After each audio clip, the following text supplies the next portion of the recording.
Good evening बच्चों। पुनः हम क्लास 11th सब्जेक्ट फिजिक्स लेकर के आप लोगों के सामने उपस्थित हो गए।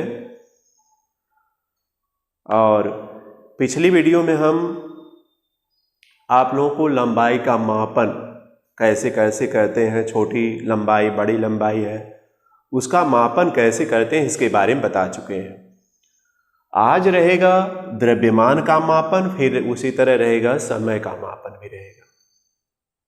दो हेडिंग आप लोगों को बताएंगे और इसमें ज़्यादा समझना है, कुछ इंपॉर्टेंट पॉइंट रहेगा उसको नोट करिएगा, ज़्यादा से ज़्यादा समझना है। पहले तो यह ध्यान रखिए कि कोई भी वस्तु है उसका अस्तित्व तभी है जब उसमें द्रव्यमान रहेगा। बिना द्रव्यमान के किसी वस्तु का अस्तित्व नहीं होता, या कोई वस्तु अस्तित्व में आती ही नहीं है बिना द्रव्यमान के। और यह जो द्रव्यमान का गुण है उसका मूलभूत गुण कहलाता है, जो कि उसके अंदर विद्यमान होता है। और इसका मापन आ गए आप करने कि कैसे मापन किया जाएगा। तो देखिए, मापन करने के लिए तो आप लोग को तरीका मालूम है, मतलब मालूम ही है कि किलोग्राम ले लेंगे तो उससे माप हो जाएगी, ग्राम ले लेंगे उससे माप हो जाएगी, मिलीग्राम ले लेंगे उससे भी माप हो जाएगी। जो हमने बताया किलो से लेकर मिली तक, किलोग्राम, हेक्टोग्राम, डेकाग्राम, तो ग्राम आएगा बीच में, डेसीग्राम, सेंटीग्राम, मिलीग्राम, इससे भी मापन करेंगे।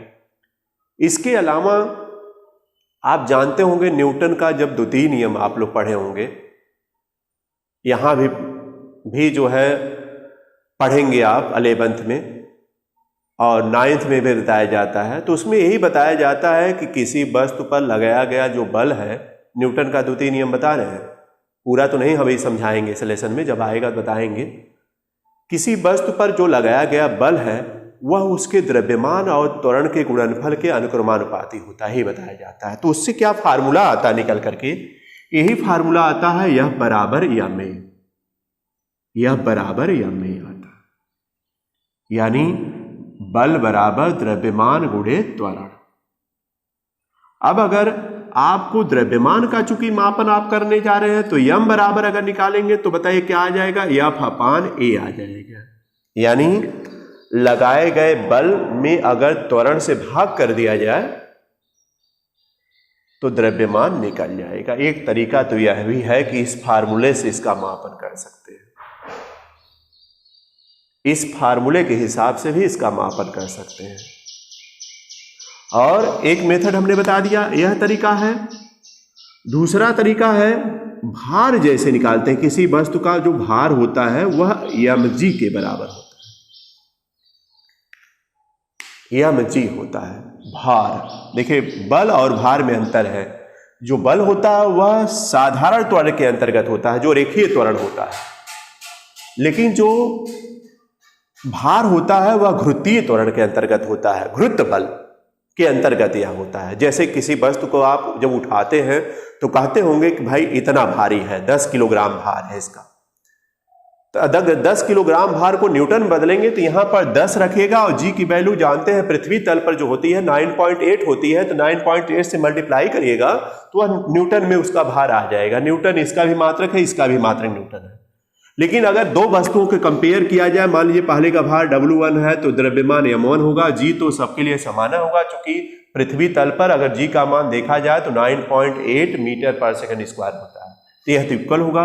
दूसरी वस्तु के लिए अगर दूसरी हम ले लें, W2 आ जाएगा, W2 बराबर क्या आ जाएगा, m2g हो जाएगा। अब दोनों की तुलना करिए तो W1 अपान W2 अगर निकालेंगे तो जी कैंसिल हो जाएगा, तो समझ गए होंगे m1 बटे क्या, m1 बटे m2 आ जाएगा। तो एक देखिए मापन इस तरह भी करते हैं, दो वस्तुओं के भारों की तुलना करके भी मापन कर सकते हैं। अगर मान लीजिए ये दोनों वैल्यू मालूम है, इस वैल्यू यह भी वैल्यू मालूम है, तो यह वैल्यू आप निकाल सकते हैं। इस तरह दिया हुआ है द्रव्यमान के मापन में। देखिए, नोट्स अपने से ही बनाएगा जो हम कह रहे हैं। जैसे लिखिएगा, द्रव्यमान के मापन में पहला तरीका न्यूटन के द्वितीय नियम से देखा जाए तो यह बराबर यम ए आता है, जहां यफ बल है, यम द्रव्यमान है, ए त्वरण है, इसी तरह लिखना है। तो यम बराबर यफ अपान ए आ जाएगा, तो इससे भी द्रव्यमान का मापन हो जाएगा, इस फार्मूले से भी। दूसरा है वस्तु का भार mg होता है, जीघृती त्वरण होता है। अगर दो वस्तुओं के भारों की तुलना कर दे तो उनके द्रव्यमानों की भी तुलना हो जाती है, यानी उनमें अगर एक द्रव्यमान नहीं पता है तो निकल सकता है मान। इस तरह देखिए द्रव्यमान का मापन दिया गया है, द्रव्यमान का मापन कर लेंगे। तो आया होगा सबको समझ में, इसको ध्यान रखिएगा सब लोग और यह नोट कर लेना है, जैसे हमने कहा उसी तरह नोट करके इस फार्मूले को लिख लेना है इसमें द्रव्यमान के मापन में। इसके अलावा द्रव्यमान का मापन तो क्विंटल होता है, 1 क्विंटल में 100 किलोग्राम होता है, टन होता है, 1 टन में 10 कुंटल देखा जा होता है। तो यह सब जो है फार्मूला भी बड़े मात्रक छोटे मात्रक है, यह सब आप लोगों को जानकारी होना चाहिए और यह एक तरीके से दैनिक जीवन में सब लोग उपयोग भी करते हैं इसका, इसलिए इसकी जानकारी सबको होनी चाहिए। इसी तरह देखिए दूसरी हेडिंग आ जाएगी, हम समझा देते हैं और जहां मेन रहेगा उसको लिखवाएंगे भी। दूसरी हेडिंग पर आ जाते हैं समय का मापन। अगला पॉइंट पर आ जाते हैं समय का मापन। समय का मापन यानी मेजरमेंट ऑफ टाइम, इस अगला आते हैं समय का मापन।